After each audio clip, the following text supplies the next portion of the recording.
Tonight, Congressman Ron Paul, but first a few items from our Freedom File. Recently, the challenge to Obamacare by Liberty University was dismissed by a federal judge. He ruled that the Commerce Clause of the Constitution gives Congress the right to force people to pay for health care because it affects the interstate health care market. This is bad constitutional law. The Commerce Clause, which permits Congress to regulate interstate commerce, was intended only to empower Congress to prevent trade wars between the states and nothing more. But generally, how are we a free people if the government can force us to buy something we don't want? This interpretation of the Commerce Clause allows the government to control our personal economic decisions. It's another sad step towards tyranny. Big Brother is a reality for the citizens of East Palo Alto, California. The police there are installing license plate scanning technology, giving them the ability to scan people's license plates and see if they have any outstanding infractions. This is an aggressive assault on liberty. The government of a free people should never have the right to track their citizens, and the Constitution requires a warrant before such behavior. The government never realizes that its role is to protect freedom and to protect our rights, not to keep track of us. All right, there's some good news when it comes to the food safety bill passed by the Senate. It seems that House Democrats may actually have read the Constitution, even if they don't always listen to it. House Democrats have argued that the recently passed over-regulating food safety bill actually imposes a tax. And the Constitution requires that all tax law originate in the House, which this didn't. Now, if we could just get Democrats in the House and the rest of the politicians in Washington to read and follow the entire Constitution. Tonight, the Fed bailout files. The list of where the Fed sent your money over the last few years is epic and shocking. Even more shocking, it was kept a secret until this week. Our next guest, one of the true heroes of the libertarian movement, Congressman Ron Paul, has been pushing for more transparency from the Fed for years. Congressman Paul, welcome back to the show. Thank you. You have been calling for transparency from the Fed for many, many years. You were ridiculed, you were criticized, you were even marginalized. Now you're proved correct. What happened in the past week that made your prophecy, your prediction about what the Fed was probably doing, apparent to everybody? Well, we did get a little bit of the audit language passed. It isn't a true audit, but the Fed was asked to release some of the information on who got the bailouts and who got the guarantees, and there was a very great amount that they got involved in.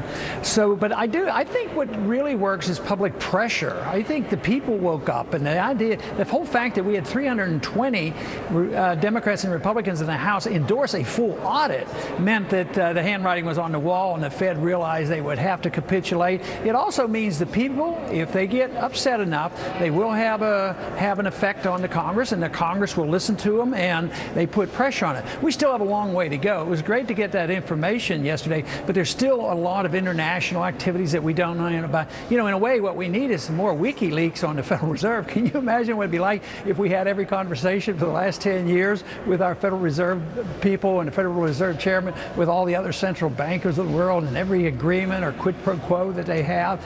I mean, it would be massive. The people would be so outraged. But I think the people are going to be more outraged already on what they're seeing, because it hurts the people. At the same time, it helps the special interests. All right, when the Federal Reserve gives money to the Central Bank of South Korea, or to the Bank of London, or to Societe Generale in Paris, or to a bank in Germany, does it actually give cash, or does it sort of use funny money just by adding zeros to an account somewhere on a ledger sheet?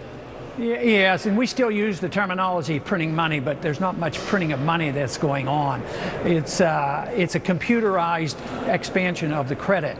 But you know, as bad as it is dealing and bailing out their friends, just think of what this means when it comes to the Congress's responsibility of authorizing and appropriating funds and directing these funds. This is all secret, off budget, right. And no wonder they didn't want us to see. So it's the atrocious nature of the fact that the Fed is a government unto itself, and they can make loans to governments and other central banks. I think there is so much more to learn, and I'm very delighted that the people want to know more about the Fed. Will we ever learn what collateral or what promises may have accompanied those loans to foreign governments, and whether those promises or that collateral was inconsistent with our own foreign policy with those countries? Well, there's a lot we'll never learn, but the ones that we have learned, here at home, what was the collateral? It was illiquid assets. It were derivatives. So the banks didn't want them, and they were broke. So the Fed creates money, and they put them on their balance sheets, more than $1 trillion worth of these, maybe $2 trillion now. And they buy these things. So yes, we know a lot of it. I mean, it's worse than government paper. It's worthless paper because they call them illiquid. But they're illiquid because nobody wants them. But we now, as a taxpayer, own them. The Federal Reserve is supposed to be, as unconstitutional as the law is, nevertheless it says, the lender of last resort to banks. How do companies like Caterpillar or McDonald's or Toyota or Harley Davidson get in there? Stated differently, what business does the Federal Reserve have creating funny money and giving it to select American corporations? Well, they shouldn't have any, but Congress has given them authority under the Federal Reserve Act and their amendments. They have the authority to directly bail out corporations. But it's immoral, it's wrong, it's bad economics, it's unconstitutional. And I don't think many congressmen realize that the power that they had, and most people in the country don't realize it. And I am afraid it's going to take a bond bubble collapse, and which means the destruction of the dollar, for people to realize and wake up and say, this whole system was just crazy. It's absolutely crazy. It's built on counterfeit money. We only have about 30 seconds. You called for a WikiLeaks for the Federal Reserve. Something tells me that you differ with your colleagues who are calling for the prosecution of the WikiLeakers, and agree with me and most of our viewers that it's a good thing for us to learn what the government is up to. Well, in a free society, we're supposed to know the truth. In a society where truth becomes treason, then we're in big trouble. And now people who are revealing the truth are getting into trouble for it.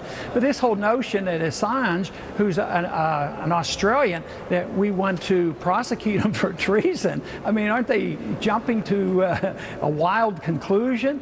No, this is media, isn't it? I mean, why don't we prosecute the New York Times or anybody that releases this?